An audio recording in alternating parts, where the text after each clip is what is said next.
Bueno, nuevamente juntos en Los Navegantes 3.0, hoy con el padre José Luis Quijano, hoy como todos los programas. Cote, ¿cómo estás? Muy bien, ¿qué tal? ¿Cómo les va a todos ustedes? Una alegría poder compartir con ustedes, una maravilla lo que tenemos para presentarles. Si el Papa nos invita a evangelizar y a llevar esto con un gozo y con verdadera alegría, bueno, creo que nosotros les vamos a dar alguna pista como para que el Evangelii Gaudium sea en ustedes algo que les haga fácil. Bien, la semana pasada comenzamos con la introducción, nos quedaron por comentar los últimos 3 puntitos, pero a modo de recapitulación les quiero pasar un videito de Rome Reports que cuenta cómo fue la presentación del documento. Adelante, señor director.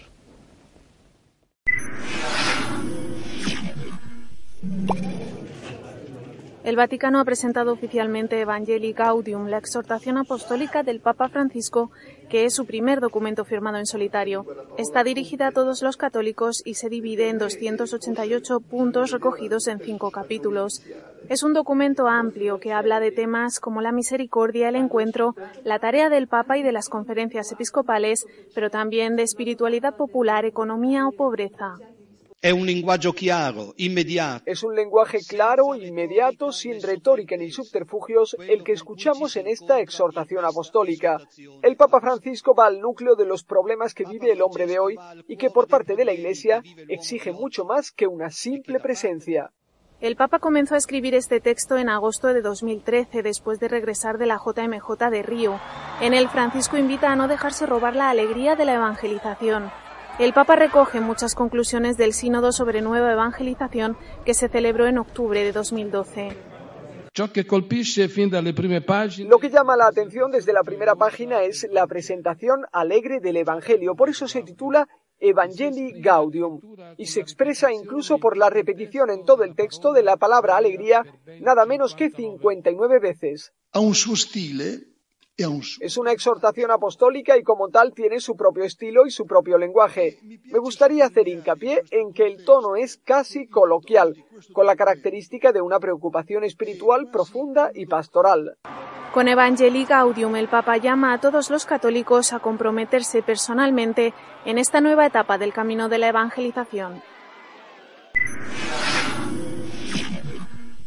Bueno, después de esta introducción vamos a continuar con los últimos puntitos de la intro, que son 18, nos quedamos en el 14, y veíamos el ámbito de la evangelización. Y el Papa nos decía que 3 son los ámbitos: los bautizados, que acuden a misa, que se casan por la iglesia, que llevan a sus hijos a la primera comunión; los bautizados que, en cambio, se han alejado de la parroquia y no acuden a los sacramentos; y por último, los que no conocen o rechazan a Jesucristo. En este sentido, Cote, me decías recién, sí, el concepto de la nueva evangelización. Exacto. Estos 3 ámbitos que bien delimitás, ¿no? Tenemos que tenerlos en cuenta en el contexto de una nueva evangelización. ¿Qué te suena cuando decís nueva? Un comienzo. Y generalmente cuando uno empieza, no solamente va a abordar a aquellos que ya están en lo que llamamos una pastoral de mantenimiento, va a decir el Papa, ¿no? Exacto. No es cuestión de sostener lo que ya tenemos, sino, al ser nueva la evangelización, tenemos que ir a la búsqueda de aquellos que por algún motivo se han ido de la iglesia, que a lo mejor sí, en algún momento, por alguna razón, a veces incluso razones muy valederas, tomaron distancia, y otros que en una indiferencia o a lo mejor en un ateísmo o en un desconocimiento y una ignorancia también se convierten en personas a las cuales nosotros tenemos que ir con la nueva evangelización. Nueva evangelización es porque hoy el hombre es distinto. Sí, y es justamente de lo que trata el punto siguiente, que es el 15, que el Papa nos recuerda que la causa misionera es la primera, que no nos podemos quedar tranquilos esperando, con una pastoral de conservación. A mí me encantó lo que escribió el Papa y enviaba a la beatificación del cura Brochero, ¿no? Que decía, el cura Brochero no se quedó en la sacristía peinando a las ovejas, ¿no? Sino que salió. En este sentido también recientemente en Tucumán, viste que sacaron como un signo los confesionarios a la calle, a la plaza, ¿no? Como para manifestar, bueno, estamos en salida. Y esto podría ser, yo si tengo que resumir en 2 palabras el documento, es este, ¿no? La iglesia en salida. Tenemos que salir a las periferias. Por eso yo les animo a que este documento lo compren lo lean, lo estudien y en la oración piensen, bueno, ¿cuáles son mis periferias? ¿Hacia dónde tengo que salir? ¿Qué es lo que el Espíritu Santo me pide? ¿Cómo tengo que comportarme como evangelizador? Es un documento que toca muchos temas, por eso hay que leerlo tranquilo, hay que llevarlo a oración, hay que meditarlo. El Papa, cuando habla de las periferias, habla de no estar sentados sobre nosotros mismos. A veces tenemos esa tendencia, ¿no?, de que creernos nosotros el centro del mundo y lo más importante. Entonces dice, no, desfocalizate, ¿no? Salir de tu propio foco y focalizar o enfocar sobre estas situaciones.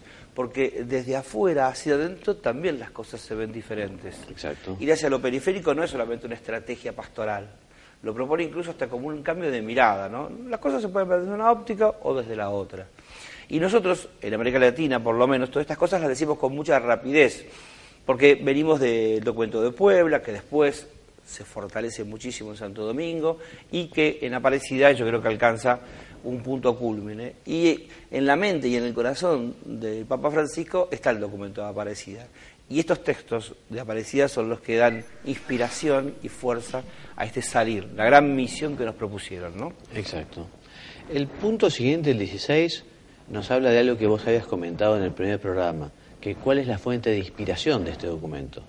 Primero es lo que sugiere el sínodo sobre la evangelización. Después el Papa dice que él hizo sus consultas y que también allí manifiesta sus preocupaciones personales.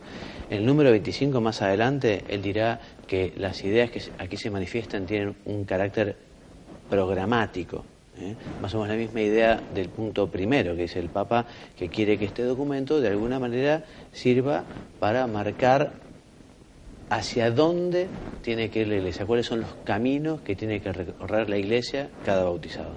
Por eso pienso que estamos obligados, ¿no?, a estudiar, a meditar y a pedirle al Señor que nos ilumine para ver cómo tenemos que vivir estas orientaciones que el Papa nos da a todos. Y cuando uno habla de inspiración, siempre cuando hablamos de inspirar, nos inspiramos por supuesto en Dios, pero Dios también se vale para manifestar su inspiración, o para inspirar a los pontífices en estos encuentros de obispos delegados que se llaman sínodos, que es como una gran consulta. Siempre comienzan haciendo una consulta a todo el pueblo de Dios. Ahora, por ejemplo, estamos en la etapa de consulta sobre el sínodo extraordinario de la familia. Seguramente a ustedes les han llegado, y si no les llegarán, a través de sus parroquias, un formulario con varias preguntas que nos ponen a todos en estado de pregunta, de consulta sobre la situación actual de la familia. En su momento se hizo con respecto a la nueva evangelización y al tema específico de la transmisión de la fe. ¿Cómo transmitís la fe a tus hijos? ¿Cómo transmitís la fe? Bueno, esta consulta recogió un montón de aportes y los obispos en sínodo meditaron, estudiaron y rezaron estos aportes y generaron una serie de proposiciones, que fueron las que presentaron después al Papa para que él escribiera esta exhortación a partir de la inspiración que lo que el sínodo le había propuesto. De todas maneras, como me decía un sacerdote amigo mío que había recibido una carta del Papa, le escribió algo así como, ¿leíste la exhortación? ¿Viste? Son esas cosas que yo decía en Buenos Aires, ¿no? O sea que también, efectivamente, son los temas que el Papa ha pensado tanto, ha meditado tanto y también ha procurado transmitir aquí y ahora al mundo, a la Iglesia. Bueno, el punto 17 y siguiente, con esto terminamos la introducción, son algunas ideas para animar u orientar. Son ideas que están basadas en la Lumen Gentium, y yo te pediría, Cote, si las querés leer y hacer un breve comentario de cada una. Bueno, en primer lugar aparece la reforma de la Iglesia con una actitud de salida misionera. En realidad, si uno va a lo que es lo esencial en la Iglesia existe para evangelizar. ¿Cuál es la identidad más propia? ¿Para qué está la Iglesia? La Iglesia está justamente para llevar el Evangelio a todos. Por eso cuando decimos hoy ponernos en este tema de la evangelización, estamos volviendo a ubicar la Iglesia en su propia misión. No la apartamos, no le inventamos nada nuevo, sino que nos concentramos más vivamente en aquello que es su identidad más propia. En segundo lugar, la tentación de los agentes de pastoral. Estaba escuchando un programa de estos científicos en televisión que pasan, viste que ahora hay muchos canales, y hablaban sobre a unos hombres que les dieron el premio Nobel porque descubrieron quiénes eran los que transmitían tal enfermedad. que agente. Ajá. Y durante años se había creído que, bueno, que era uno y que era otro, hasta que estos descubrieron un insecto que llevaba la bacteria, ¿no? Entonces hicieron toda una experimentación de que, bueno, a partir de cortar el agua en una parte de la ciudad y dejar agua en otra zona, apareció que los que tomaban agua de un lado... Bien, los agentes son los que transmiten. En este caso no es una enfermedad, sino al contrario, es la vida de la gracia. Y la vida de la gracia se transmite a través de los agentes pastorales, pero también está la tentación de la fatiga, el cansancio. Ya veremos cada uno de estos puntos. Los problemas, bueno, ya nos van a aparecer en la parábola del sembrador, ¿no? Exacto. Bueno, el punto D es la iglesia entendida como la totalidad del pueblo de Dios que evangeliza. El siguiente es la homilía y su preparación. Supongo que esto, Cote, lo habrás leído, meditado, pensado. ¿Sabías que la homilética, ¿no? La homilía es parte de la catequesis. A veces la catequesis es para los niños, piensa uno, ¿no? O te preguntan, ¿hiciste la catequesis? Y hay una parte propia de la catequesis que es la que se expone a todo el pueblo de Dios, porque el verdadero agente evangelizador es la comunidad. ¿Y sabes por qué digo esto? Porque a veces un chico puede saber muchas cosas de memoria porque aprendió bien su clase, Sí. pero si no lo ve reflejado en el testimonio de una comunidad, se le va a hacer poco creíble. Sí, sobre todo si no se encuentra con Jesucristo, ¿no? Que es Exactamente. fundamental la catequesis, ¿no? Por eso la homilía es el espacio donde los sacerdotes, en ese momento, a la luz de lo que dice la palabra de Dios, tratamos de buscar fraternalmente cómo aplicar eso a la vida cotidiana. Ya lo vamos a ver con detenimiento porque es muy rico todo lo que el Papa dice al respecto. Bueno, el punto E es la inclusión social de los pobres, el F, la paz y el diálogo social, el G, las motivaciones espirituales para la tarea misionera. Y terminamos la introducción, que es el número 18, con la misma idea, que se invita justamente a asumir un nuevo estilo evangelizador. ¿Vos cómo caracterizarías este nuevo estilo que el Papa, o vos... Voy a poner algunas imágenes. A ver. ¿Sabes? Cuando estábamos, no sé, en el colegio, que nos enseñaban lo que fueron las misiones... de los jesuitas, o las misiones que se hicieron hace 500 años en el descubrimiento de América, uno se imaginaba, no sé, al evangelizador con un estilo así, con unas vestimentas largas y con barba y con un cayado, no sé, Sí. no sé, uno imaginaba que el estilo evangelizador era solamente ese. Bueno, hoy no, el estilo evangelizador tiene que estar recubierto justamente de esta nota que estaba en el punto anterior, es la capacidad de diálogo con la cultura actual.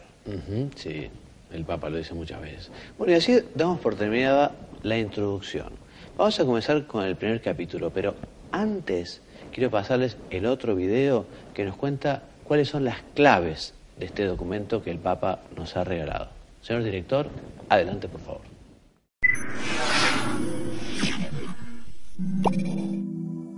El Papa dice que es el programa de su pontificado.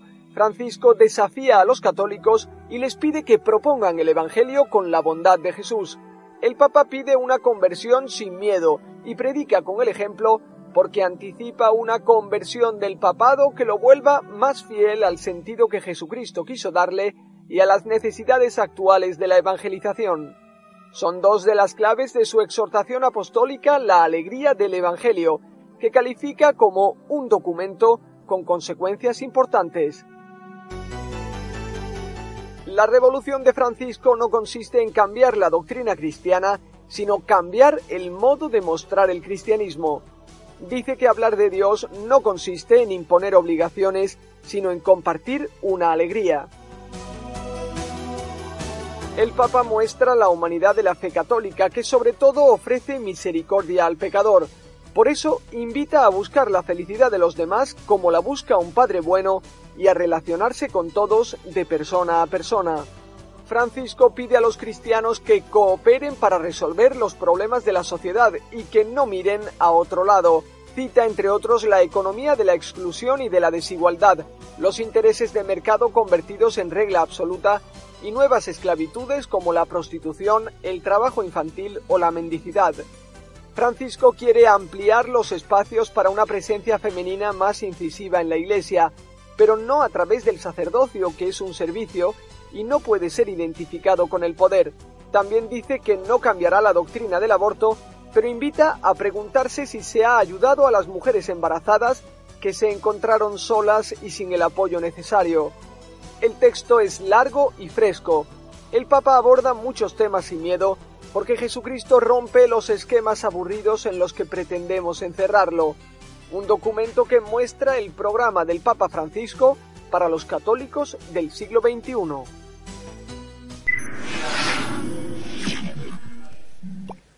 Bueno, una vez vistas las claves del documento, vamos a entrar de lleno al primer capítulo.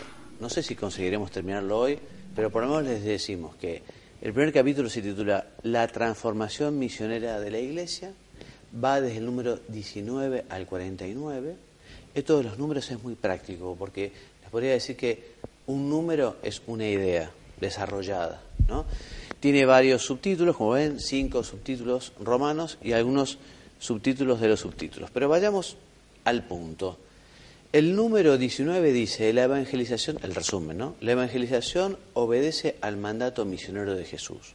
Y recoge la cita de Mateo 28 en la Ascensión, id por todo el mundo, predicad el Evangelio y bautizad a todos en el nombre del Padre, y del Hijo y del Espíritu Santo. Amén. Este es el fundamento del llamado misionero de todo bautizado. ¿Qué pasó? ¿Por qué hoy el Papa redacta en el primer, no es su primer documento, es el segundo en realidad, pero el primero, viste que él manifestó que fue hecho a 4 manos en forma conjunta con Benedicto? Pero aquí él propone en este capítulo número 1 con mucha fuerza este título, la transformación misionera de la Iglesia. La transformación misionera supone no que cambiarle, no un maquillaje como se dice ahora, viste que a veces se dice cambiarle nada más que la cara, no, es volver a la fuente. Si hay un cambio, este cambio es volver a la fuente. ¿Y la fuente dónde está? En Jesús, que propone, vayan por todo el mundo. O sea, la mejor forma de renovarse a veces no es cambiarse la parte externa, sino que es buscar en tu fuente, buscar en tu interior aquello que fue lo que te puso en marcha, lo que te disparó, la motivación inicial. El motivo inicial es el mandato. Jesús dijo, vayan por todo el mundo. O sea que nosotros, no es la Iglesia que un día se le ocurrió hacer esto o lo otro, sino que es el mismo Dios en su Hijo Jesucristo que nos pide y nos envía. Muy bien, los números siguientes son sobre este mismo tema y nos hablan de la Iglesia en salida, nos cuenta el ejemplo de Abraham, el ejemplo de Moisés, el ejemplo de Jeremías, ¿no? Y nos invitan justamente a salir de la propia comodidad rumbo a las periferias.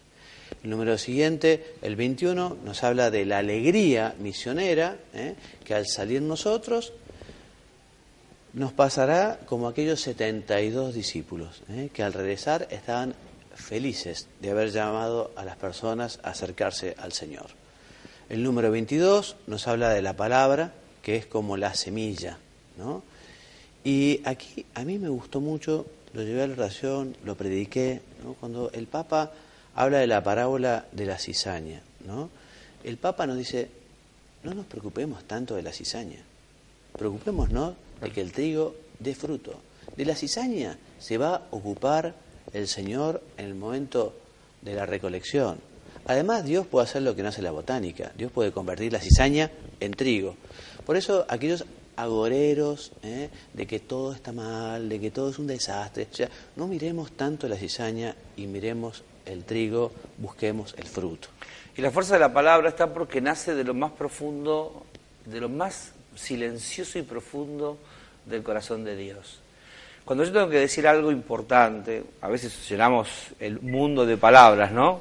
Y no decimos nada, pero cuando uno dice algo importante, hizo silencio primero, lo pensó, y cuando lo dijo, surgió de lo más profundo de uno, pero para también impactar en lo más profundo del otro, ¿no? Así es la palabra de Dios.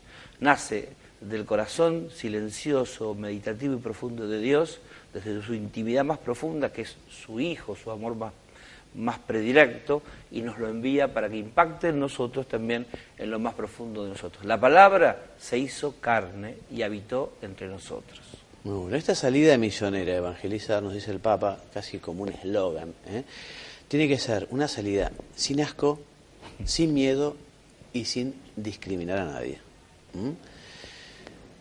El siguiente subtítulo, el Papa habla de primerear, involucrarse, acompañar, fructificar y festejar, ¿no? El Papa pide perdón por el neologismo, primerear, Y nos recuerda que el que primero salió, el que tuvo la iniciativa, fue nuestro Señor. Él nos buscó.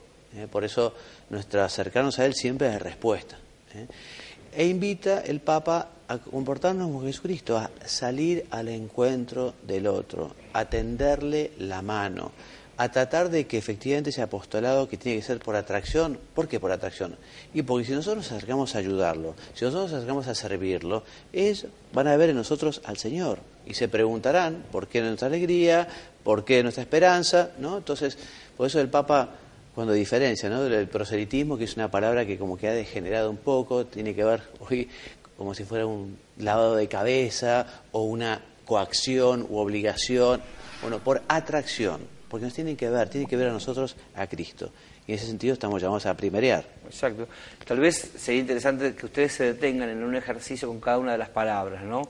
Así como recién le ponía fuerza al tema de la atracción o al tema de primerear, ¿no? Tomar la iniciativa. Qué lindo cuando uno lo llama, alguien te llama por teléfono y dice, qué buena la iniciativa que tuviste, te quisiste comunicar conmigo. Yo hacía rato que estaba, pero estaba como demorado. La iniciativa le agrega, ¿no? El primerear le agrega un plus. Y cuando el mundo entienda o sienta, no sé si entienda, más bien que sienta, que la Iglesia toma esta iniciativa misionera, van a ver que lo va a recepcionar, pero con muchísima frescura, y que lo va a agradecer. El mundo está esperando que resuene y que se anuncie la palabra de Dios. Muy bien, y el Papa nos recuerda también cómo Jesús se involucra y pone como ejemplo cómo Él se arrodilló y lavó los pies a los apóstoles.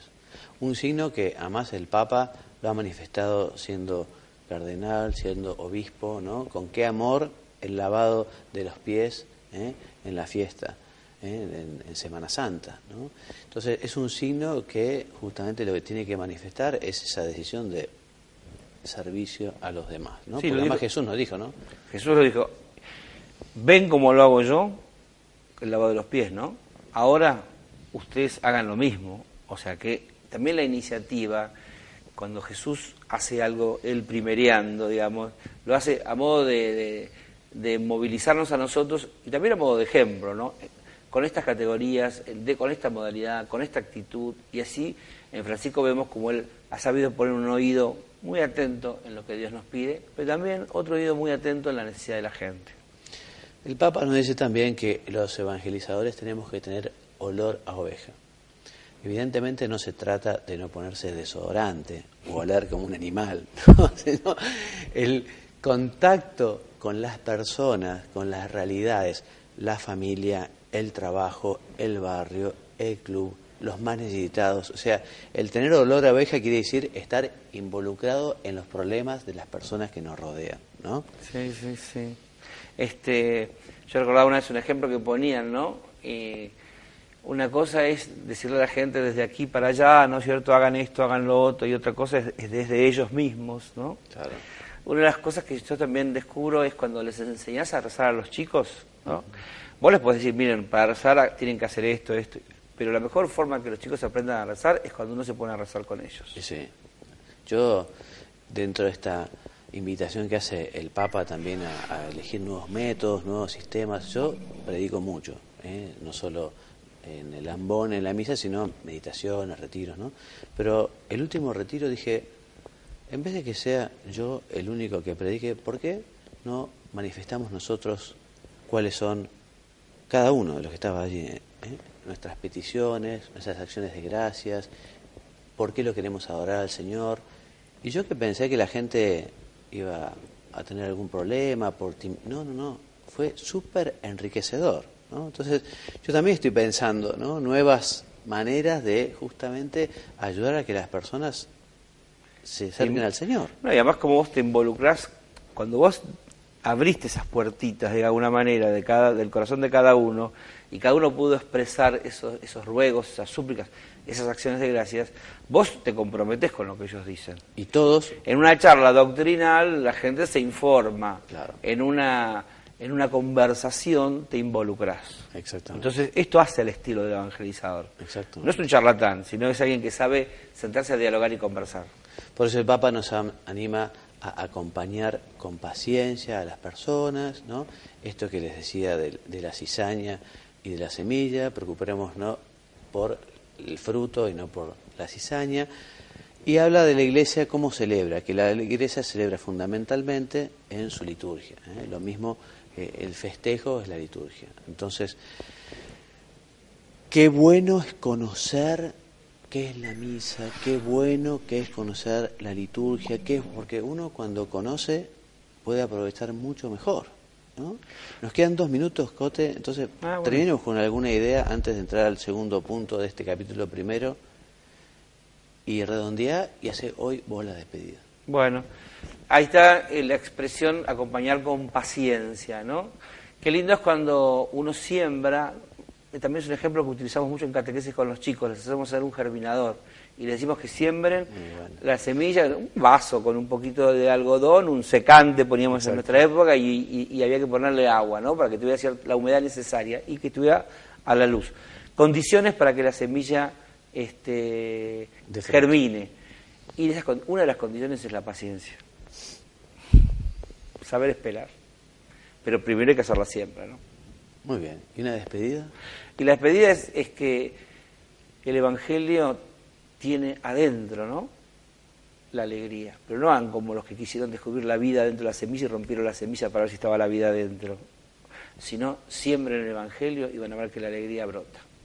Hasta el próximo programa, si Dios quiere. Muchas gracias. Hasta luego.